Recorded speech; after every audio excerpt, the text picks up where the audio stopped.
Hello à tous et bienvenue dans ce tout premier épisode d'une centaine de futurs podcasts et plus encore. Je suis Sabrina de l'éveil de Plumka, une grande passionnée des cookies, mais aussi des mystères de l'invisible et, disons-le, des montagnes russes de l'éveil spirituel. Si tu es là, c'est probablement que tu t'intéresses, toi aussi, à tout ce qui touche à l'introspection, à la transformation personnelle, ou peut-être que tu cherches simplement à écouter quelqu'un qui a galéré et qui s'est épanoui en même temps dans toutes ses péripéties de vie depuis un peu plus de 4 ans maintenant. Spoiler alerte, c'est exactement ce que tu trouveras ici. D'ailleurs ici, pas de prise de tête, ni de vérité absolue, juste moi, toi, des cookies éventuellement, et des conversations vraies, profondes, mais toujours légères et promis, on rira aussi. Bref, installe-toi confortablement, prépare-toi à explorer avec moi les coulisses de ce qu'on appelle l'éveil et à découvrir que chaque étape, même celle qui te semble négative, est un pas de plus vers ton chemin d'éveil, vers ta guérison et donc ton épanouissement. J'en profite pour te glisser que si tu souhaites me retrouver, tu peux me retrouver sur Instagram et YouTube avec le pseudo l'éveil de Plumka. Je m'embrouille. N'hésite pas à venir me faire un coucou, liker, t'abonner, j'adore échanger et lire vos commentaires. Allez, c'est parti, je vous embarque dans cette aventure, ou plutôt dans ces aventures qui ne sont pas évidente tous les jours. Alors, pourquoi des podcasts? Certes, pour vous partager mes aventures, mais aussi parce qu'au cours de ces 4 dernières années, j'ai traversé pas mal de choses, certaines franchement sympas et d'autres un peu plus effrayantes. Et même si j'étais entourée, je me suis souvent sentie seule ou plutôt démunie de ne pas trouver de réponse aux centaines de questions que j'avais au fur et à mesure que j'avançais dans cet éveil. C'est vrai que j'ai appris à trouver par moi-même la réponse, mais je me suis promise qu'un jour, j'allais être la personne que j'aurais voulu trouver lors de mes questionnements, en tout cas à mes débuts. Et du coup, aujourd'hui, j'ai envie de partager avec vous toutes ces expériences, ces petits moments de prise de conscience et qui, je l'espère, pourront vous accompagner à votre tour au moins vous faire rire et vous donner la patate. Tiens, en parlant de patate, je vais me présenter un peu. J'ai 36 ans, je n'ai pas d'enfant, mais j'ai un joli chat qui ne répond pas au nom de Milady. Si, je rigole, bien sûr. Elle répond surtout quand c'est l'heure de manger. Je suis née en Belgique, je suis d'origine italienne. J'ai eu une enfance ordinaire, des parents présents qui ont fait comme la plupart, c'est-à-dire du mieux qu'ils ont pu pour nous élever, mon frère et moi. Je suis une enfant gourmande, ou plutôt complètement addict au chocolat. J'aurais pu et je pouvais en manger matin, midi et soir. Et je suis aussi une petite fille très, très timide. Je suis incapable d'aller chercher le pain sans que ça me rende malade, sans que la gorge se noue, à n'en plus respirer, à rougir comme une tomate à la moindre question qu'une personne pouvait m'adresser. Bref, je cumule également les otites et les angines. Ça semble des détails un peu futiles, tout ce que je viens de vous balancer là, mais vous comprendrez au fur et à mesure pourquoi je vous parle de ça. Bref, du coup, après beaucoup d'auto-sabotage, en passant aussi par une faible estime de moi, tant intellectuellement que physiquement, nous voilà en 2012, oui, on fait un gros raccourci. Et voilà que pour mon stage de fin d'année, je recherche un hôtel où je vais faire mon stage de fin d'année, voilà. Et là, je suis sur le point de partir en Inde, j'étais acceptée dans différents hôtels. Cependant, il y a la panique de mes parents qui commence à déteindre sur moi et je deviens moi-même effrayée d'après ce que je lis et cetera sur internet et même dans des bouquins, d'aller en Inde toute seule. Du coup, je cherche un stage en dernière minute et en 3 jours, voilà, je suis acceptée dans un hôtel de luxe à Monaco. Et ne me demandez pas pourquoi j'ai choisi Monaco, parce que c'est le blackout total. Je ne me souviens pas pourquoi ce lieu, pourquoi cet hôtel. Voilà, donc en mars 2012, je suis à Monaco pour 3 mois de stage. Stage qui s'est assez bien passé. C'est un peu difficile au début, le temps de s'adapter, de voir ce que c'était Monaco, la clientèle et cetera, les exigences. Je rentre après ces 3 mois, donc en juin, fin juin, je rentre en Belgique et quelques semaines plus tard, non, je dis des bêtises, 2 mois plus tard, j'ai ma maître de stage qui me contacte et il me demande si mon travail de fin d'études s'est bien passé et que si je le souhaite, je peux venir faire un remplacement, le remplacement de réceptionniste pendant 4 mois. Moi, j'étais là pour un stage en tant qu'assistante de chef de réception et là, elle me proposait de venir travailler 4 mois et donc j'ai accepté vu que j'avais que ça à faire. Sauf que j'y suis pas restée 4 mois, mais 12 ans et j'ai bossé 2 ans en réception de jour et 10 ans en réception de nuit et même si j'ai eu beaucoup de mal à m'adapter au début à cette, vie loin de ma famille, j'ai quand même passé de très belles années, j'ai de beaux souvenirs. Notamment avec toute mon équipe de nuit que j'embrasse très fort si jamais elle laisse tomber une oreille par ici. Du coup, 12 ans plus tard, on est en 2024, mais on va faire une petite marche arrière et on va arriver en 2020. 2020, cette fameuse période que tout le monde connaît. Il y a cette fameuse rumeur de grippe un peu plus virulente que d'habitude, etc., etc. Et là, je me revois encore avec ma collègue en train de regarder sur l'ordinateur pendant la nuit le nombre de cas découverts de cette fameuse maladie que on n'a pas nommée encore, il me semble. Maladie, virus, bactérie, au final, il y a tellement eu de choses que je ne me souviens plus. Et l'air de rien, cette chose prend davantage d'ampleur, ce qui nous contraint à finir en quarantaine. Et pour ça, l'hôtel réduit son staff au minimum. Il n'y a plus de service de nuit, il y a uniquement le directeur de nuit qui s'occupera de faire les nuits. Et donc me voilà partie pour, là je ne savais pas encore, mais 3 bons gros mois en quarantaine. Alors les premiers jours, ça a été un peu étrange, il y a partagé entre soulagement d'être à la maison, peut-être de retrouver un rythme normal, même si le rythme de nuit me convenait parfaitement. Il y a tout de même eu une crainte qui a commencé à pointer le bout de son nez. Certes, il y avait la panique de ce qui était diffusé à la télé. C'est toutes ces questions, ces inconnus qui se présentaient à nous tous. Et puis le fait que ma famille soit loin, à plus de 1000 km, étant donné que ma famille est en Belgique et que je suis seule en France. Donc c'est vrai qu'à ce moment-là, on se dit, mon Dieu, est-ce que j'ai le courage de partir vite prendre un vol pour partir rejoindre ma famille ou je reste là. Et étant donné qu'à ce moment-là, je suis toujours un peu, excusez-moi pour l'expression, mais un peu couillonne, je reste chez moi, persuadée que il va rien se passer de grave, ni à ma famille, ni à moi, même s'il y a une part de moi quand même qui reste inquiète, il y a une autre partie qui est convaincue que, voilà, on va s'en sortir. Ce sera une mauvaise passe, mais on va s'en sortir. Les premiers jours se passent très bien, j'arrive à dormir la nuit, je me lève tôt, mais j'aime bien ce rythme-là où il fait silencieux dans la rue, on entend juste les oiseaux, j'adore ce calme. Puis, petit à petit, je décide à me mettre, peut-être comme la plupart d'entre vous, au fameux direct que proposait Tata Sissi pour faire du sport. Alors, je ne suis pas du tout une fan du sport, hein, même si j'aimerais avoir cette passion pour le sport, je vous promets, hein, si quelqu'un a un remède miracle, je suis preneuse. Et donc, ma voisine étant seule aussi à côté, elle est juste à côté, la porte à côté, on décide ensemble de s'y mettre, chacun chez soi, bien évidemment. Et puis, en fin de séance, on se retrouvait chacune sur notre terrasse à discuter de la difficulté ou non de la séance. On était fiers de nous, on était bien partis. On a commencé aussi à faire attention à notre alimentation. Pour ma part, c'était un réveil tôt, à 5h, 6h du matin maximum. Petite séance d'étirement. Des repas beaucoup plus légers, plus sains, et cette fameuse séance de sport tous les soirs à 18h.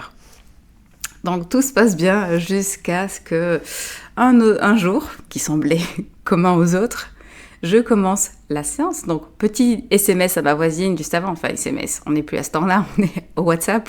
Petit WhatsApp à ma voisine. Alors, ça y est, t'es prête, on va commencer. Elle dit ouais, je suis partante là, je suis motivée, on y est. Ok.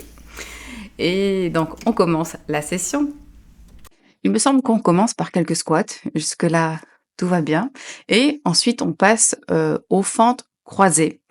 Donc, oui, les fentes sur le côté, une fois à droite, une fois à gauche, une fois à droite, une fois à gauche, une fois à droite, une fois à gauche. Et là, je perds l'équilibre parce qu'il y a quelque chose qui se passe au niveau de mon dos. C'est horrible. Et je me rattrape vite sur le meuble télé juste devant moi.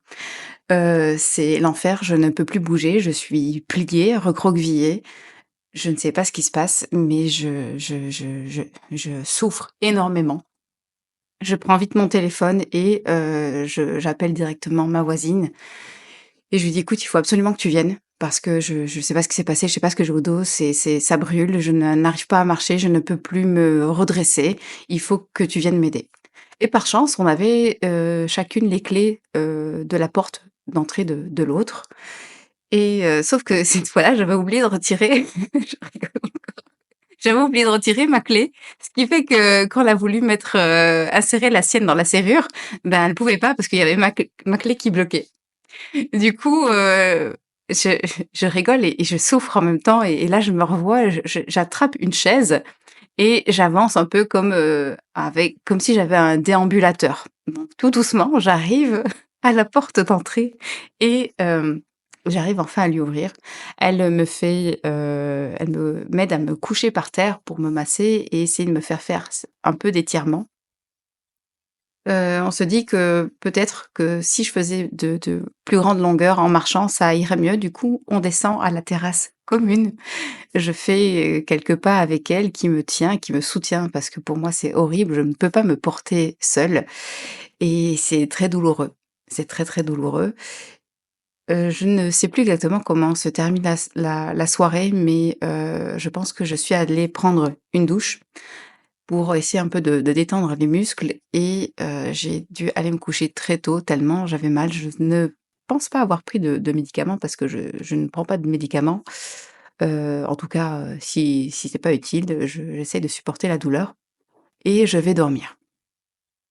Le lendemain matin, bah, je me réveille et forcément, je dois faire pipi et aussi, de toute façon, à un moment, il fallait bien que je me lève de mon lit. Sauf que là, je ne sais plus me relever. J'essaye, là, je me dis: «Non, c'est pas possible. Je ne peux pas rester couchée». Et j'essaye et je souffre. Je pleure toutes les larmes de mon corps et je me dis: «Mais non, là, c'est la fin du monde. Je ne peux pas rester au lit, couchée. Je ne peux plus marcher». C'est ça que ça veut dire? Je ne peux plus marcher? Je ne pourrais pas rester debout? Et là, en fait, c'est vrai que la veille, j'avais mis, un un balai à côté du lit, au cas où. Et en fait, j'ai eu une merveilleuse idée parce que sans ce balai, j'aurais jamais réussi à me sortir du lit. Donc j'ai commencé à essayer de me rouler sur le côté, attraper, hem, le balai et en fait, j'ai hurlé de douleur, mais j'avais pas le choix, je devais me lever et parce que déjà psychologiquement, c'était impossible de me dire que je ne pouvais plus me lever. Et puis, de toute façon, il fallait que j'aille faire pipi. Au-delà de la douleur, il fallait trouver une solution parce que voilà. Et pareil, hein, à un moment quand le fait d'aller s'accroupir pour, heu, faire pipi et ben, pour se relever, c'était une autre histoire. Bon, ma voisine étant occupée parce qu'elle était en télétravail, elle n'était pas tranquillement à la maison comme moi, je préviens mon amie et collègue qui, du coup, est chez elle aussi et c'est elle qui va s'occuper de moi, un peu de la maison, du chat aussi. Étant donné que je ne sais pas bouger, elle m'emmène, chez le médecin donc je prends mon mal en patience. Hem Et d'ailleurs, je lui fais une petite dédicace parce que pendant le rendez-vous avec le médecin, elle nous a quittés, elle a fait un petit collapse de quelques secondes et malheureusement, je l'ai vue s'évanouir. Sauf qu'avec mon dos, je ne pouvais pas la retenir parce que je n'étais déjà pas capable de tenir aisément debout. Donc je pouvais même pas tenir une bouteille, d'eau en main tellement c'était, douloureux pour moi et là, je la vois partir petit à petit et j'essaye de tenir sa veste, mais la voilà à terre pendant quelques secondes, mais bon, tout va bien. Après, elle a repris ses esprits et elle a pu me ramener à la maison. Je lui fais un gros bisou d'ailleurs si elle passe par ici et donc finalement, tout de suite, je prends rendez-vous aussi, bah, le plus important, à l'hôpital à Monaco. Il faut que je passe, une IRM et plusieurs radios. Et là, le verdict tombe, j'ai, un mélange de discopathie dégénérative, de sciatique et d'hernie discale. Tout va bien, rien que ça et le médecin me dit, «Bah, écoutez madame, il va falloir, perdre un peu de poids, 3-4 kilogrammes». Il me conseille de nager et là, je le regarde et je me dis: «Mais est-ce qu'il a compris que je tenais pas debout déjà? Donc comment est-ce qu'il veut que je fasse du sport et que j'aille nager?»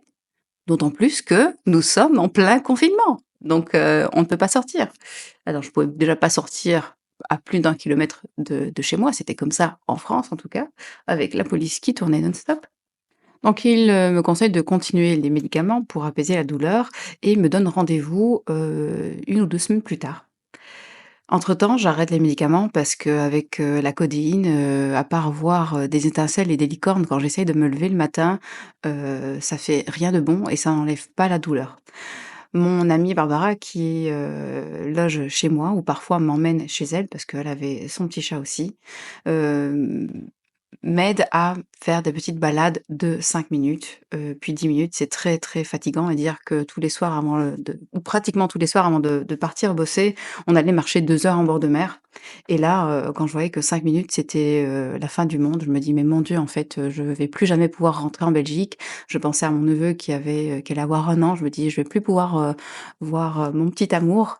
Franchement, c'était, voilà, j'étais à bout. Je remercie encore d'ailleurs ma voisine et mon amie Barbara qui se sont occupées de moi parce que je ne sais pas comment j'aurais fait, sans elles.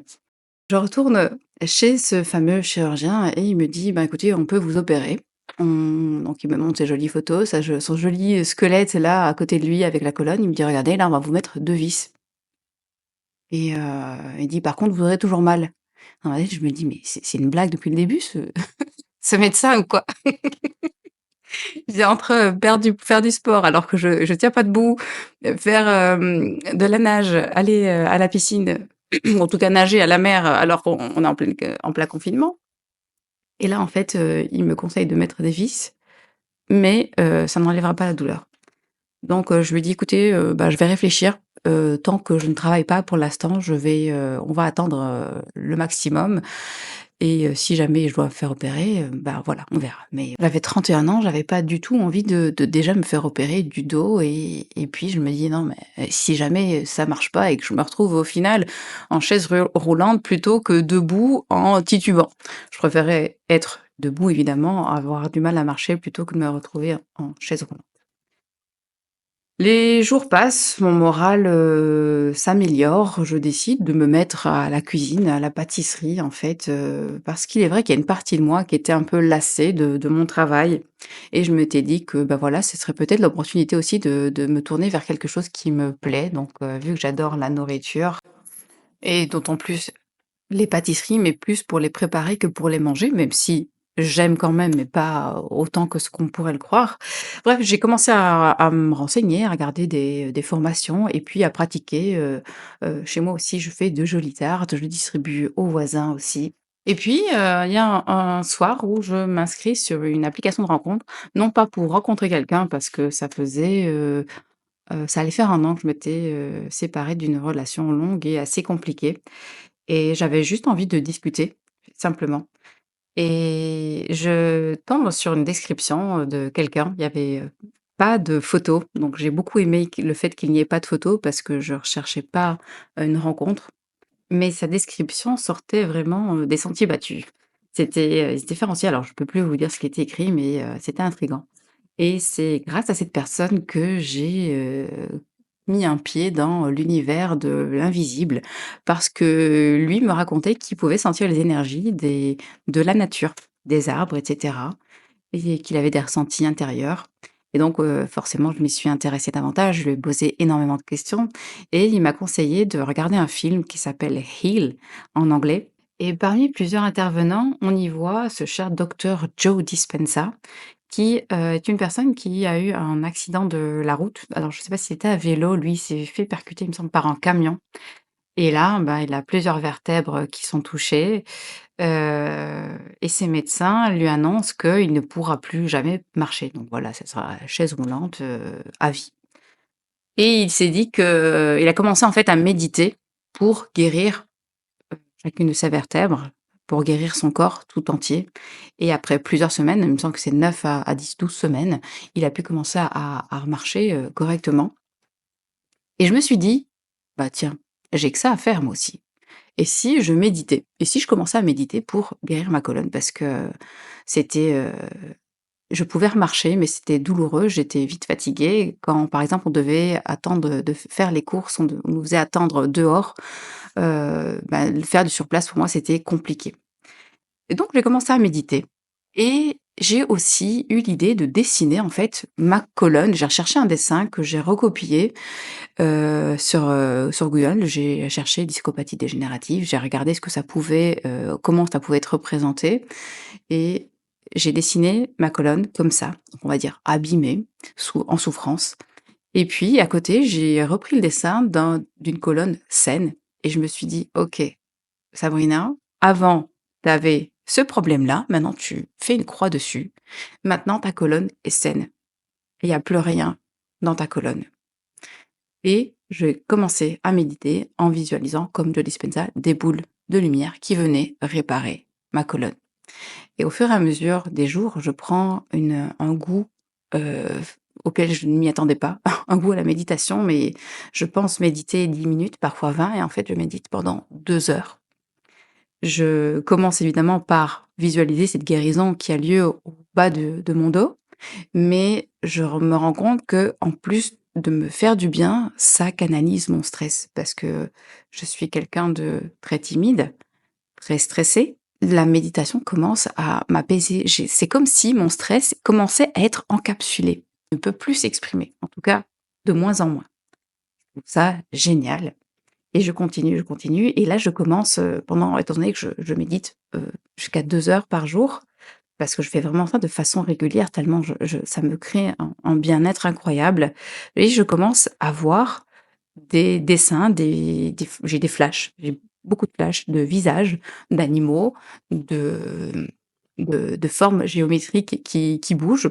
C'est assez, passionnant et forcément ça me donne davantage envie de méditer. Même en allant au boulot, je prends 10 minutes à ma pause pour méditer, 10 minutes avant de commencer le boulot pour méditer. Je rentre du boulot, je m'endors en méditant, c'est devenu une passion. Nous sommes en juin et je reprends le travail. Entre-temps, je suis retournée, à l'hôpital et on m'a proposé, étant donné que j'ai refusé l'opération, on m'a proposé de porter un corset rigide, donc qui me tient, l'avant du ventre et qui monte assez haut dans le dos et donc ça me permet de me soutenir par moments parce que c'est vrai que c'est encore douloureux. Ce que je vous ai pas dit non plus, c'est que à partir du moment où j'ai commencé à méditer pour me guérir et en visualisant ma colonne saine, j'ai aussi décidé de changer de place dans mon lit parce que j'avais plus de facilité à me lever d'un côté plutôt que de l'autre et je me suis dit: «Non, maintenant tu es guérie, donc tu vas redormir à nouveau là où tu dormais avant, comme quand tu n'avais rien». Donc les semaines se passent, on est, en juillet, je rentre chez mes parents, je leur explique un peu, ce qui commence à se passer avec, mon dos, la méditation. Ma mère est très intriguée et puis, en France, je rentre de Belgique et après quelques jours de repos et je dis: «Bon écoute, il est un peu tard, il faudrait que je fasse une sieste avant de reprendre le travail» et je vais me coucher, j'écoute une musique et je commence à m'endormir très vite, mais tout aussi vite, je commence à percevoir, à ressentir un gros bourdonnement dans ma tête. C'est assez douloureux, c'est intriguant et à ce moment-là, il va se passer un truc de dingue. Et pour cela, on se retrouve dans un prochain podcast où je serai ravie de vous partager la suite de mes aventures.